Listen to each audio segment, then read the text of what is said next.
Assalamualaikum warahmatullahi wabarakatuh. A'udzubillahi minasyaitonirrajim. Bismillahirrahmanirrahim. Alhamdulillahirabbil alamin.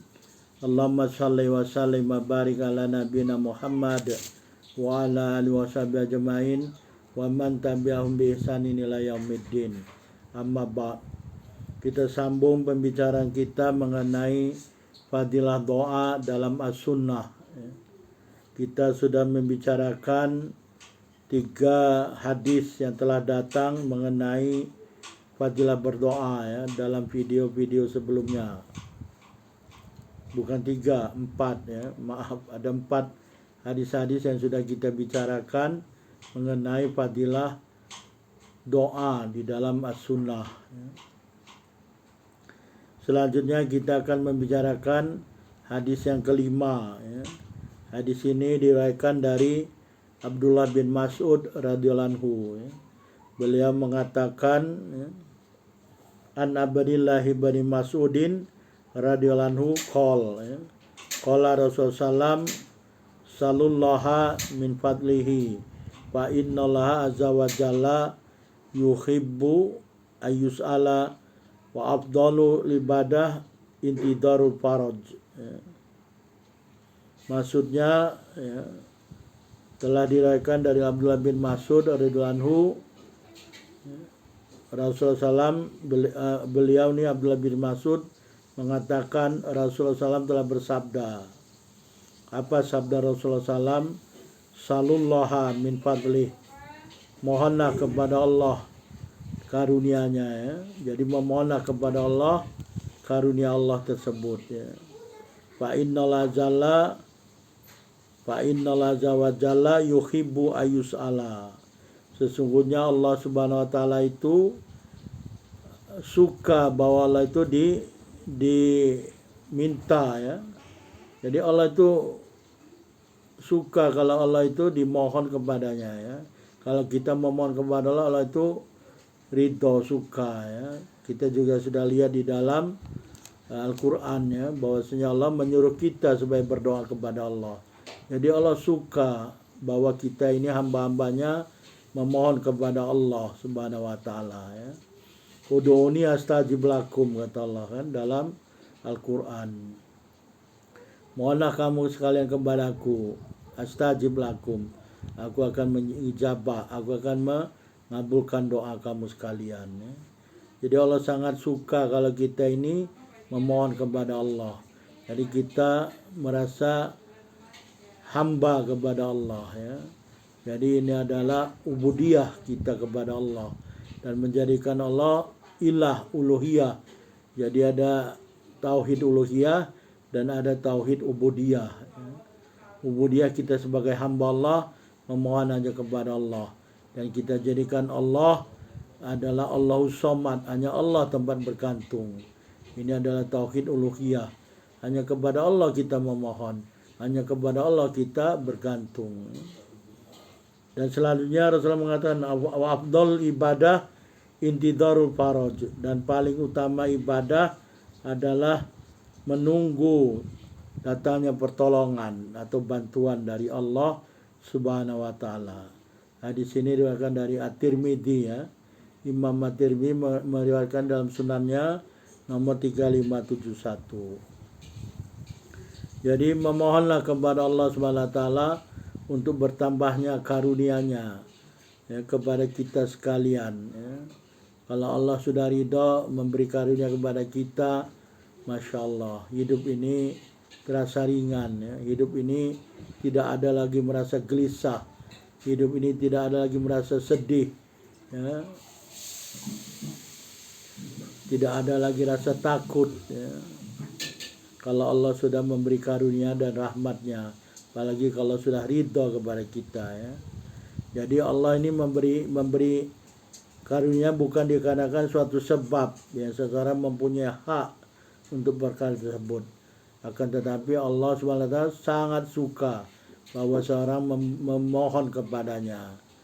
Jadi banyak-banyaklah mohon kepada Allah. Allah sangat suka kalau kita memohon kepada Allah ya. Dan sebaliknya, kalau kita tidak memohon kepada Allah, apalagi memohon kepada selain Allah. Naudzubillah.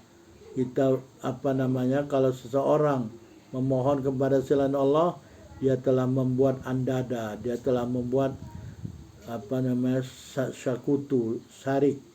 sekutu ya. Padahal Allah mengatakan la syarikalah, tidak ada sekutu bagi Allah. Jangan sampai seseorang membuat sekutu atau andada atau syarik terhadap Allah. Orangnya adalah musyrik ya, naudzubillah. Dosa musyrik ini dosa paling besar yang tidak diampuni oleh Allah Subhanahu wa taala, kecuali Allah akan mengampuni sendiri ya.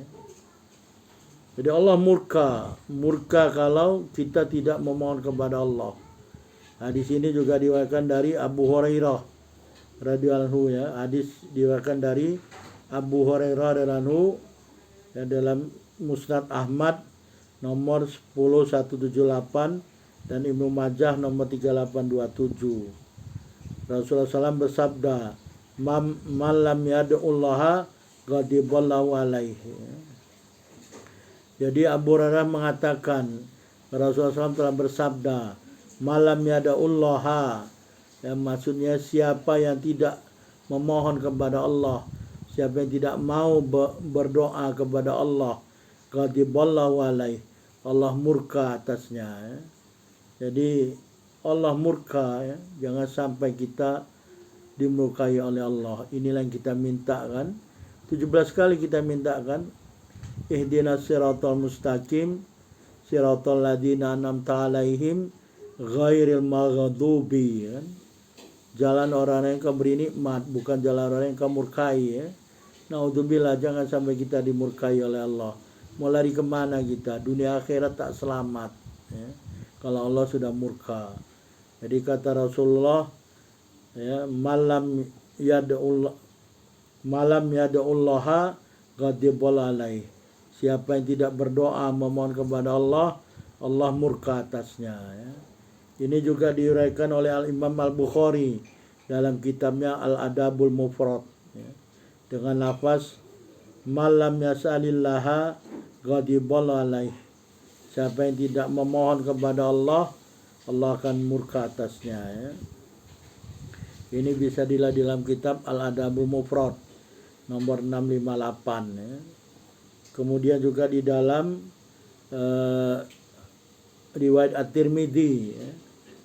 Riwayat At-Tirmidzi hadisnya adalah malam yas'alillaha yaghdab alaihi. Siapa yang tidak memohon kepada Allah, Allah murka atasnya ya. Artinya sama aja kalau dalam bahasa Indonesia, tapi kalau dalam bahasa Arabnya ada bedanya ya. Dalam riwayat Tirmidzi malam yas'alillaha yaghdab alaihi. Dalam riwayat Al-Bukhari malam yas'alillaha ghadibal alaihi. Dalam riwayat Ibnu Majah malam yad'ullaha ghadibal alaihi. Tapi maknanya cuma satu. Siapa yang tidak memohon, siapa yang tidak berdoa kepada Allah, Allah akan murka kepadanya.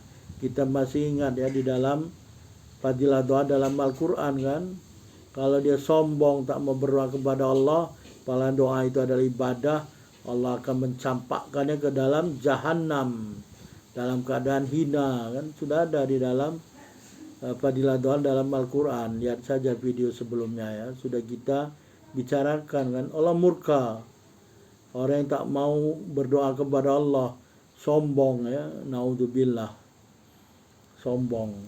Allah akan mencampakkannya, murka Allah campakkan dia ke dalam jahanam, diakhirin dalam keadaan terhina ya.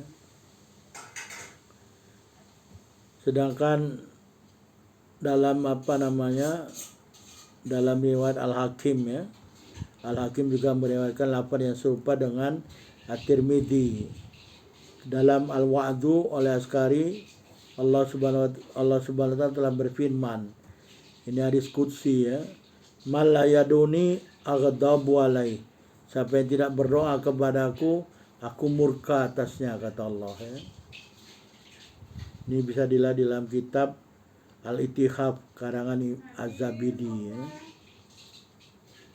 Jadi beliau mengatakan bahwa sebagian imam-imam hadis mengatakan hal ini menunjukkan bahwa sungguhnya permohonan atau doa itu adalah wajib. Ini kata Al-Askari ya, di dalam kitab Az-Zabidi. Jadi permohonan atau doa itu adalah wajib. Ya. Kalau sabda Rasulullah, doa ibadah kan, doa itu ibadah kepada Allah. Kalau orang sombong tak mau ibadah, dicampakkan ke dalam jahanam ya. Kemudian paling utama ibadah bermakna paling utama doa ya. Jadi afdal ibadah ya, maksudnya doa itu kan ada ibadah. Jadi maksudnya paling utama doa itu adalah orang yang berdoa menunggu doa itu dijabah, menunggu jawaban dari Allah, menunggu bantuan atau pertolongan Allah Subhanahu wa taala dengan dikabulkannya doanya ya. Jadi kita menunggu. Dengan menunggu itu Allah tuh suka, Allah itu senang ya. Kita menunggu doa dikabulkan ya. Kan sebetulnya doa itu dikabulkan ya, sudah bicara dalam video sebelumnya. Setiap doa seorang muslim itu diijabah oleh Allah. Cuman ada 3 cara mengijabah doa tersebut ya. Jangan putus asa. Kita senantiasa menunggu diijabahnya doa tersebut. Jangan sampai kita putus asa, kita mengatakan aku sudah berdoa tapi tidak ijabah. Ini kata Rasulullah ajalah, istijal ya. Terburu-buru ya mengatakan hal tersebut ya. Karena cara Allah mengijabah itu ada 3 ya. Tidak 3, lihat saja video sebelumnya ya. Jadi kalau kita ini berdoa, tunggulah Allah mengabulkan doa kita. Lihat-lihat kalau bertambah kesehatan kita, mungkin doa itu diganti oleh Allah dengan bertambahnya kesehatan. Ya, bertambahnya hal-hal yang lain yang merupakan kebaikan bagi kita ya. Kalaupun tidak dikabulkan di dunia ini, Allah mengabulkannya di akhirat ya, disimpan oleh Allah untuk akhirat kita ya. Jadi kalaupun di doa-doa itu diijabah di dunia, maka dengan dikabulkannya doa tersebut, kita hendaklah bertambah rasa syukur kita, bertambah rasa tawaduk kita, tadarruk kita kepada Allah Subhanahu wa taala ya. Kita merasa rendah diri, kita merasa hina di hadapan Allah ya. Itulah fadilah doa dalam hadis yang kelima ya. Selanjutnya fadilah doa dalam hadis ke-6 akan kita sambung dalam pembicaraan selanjutnya. Wallahu a'lam. Subhanakallahumma wa bihamdika asyhadu an la ilaha illa anta astaghfiruka wa atubu ilaik. Wabillahi taufiq wal hidayah. Wassalamualaikum warahmatullahi wabarakatuh.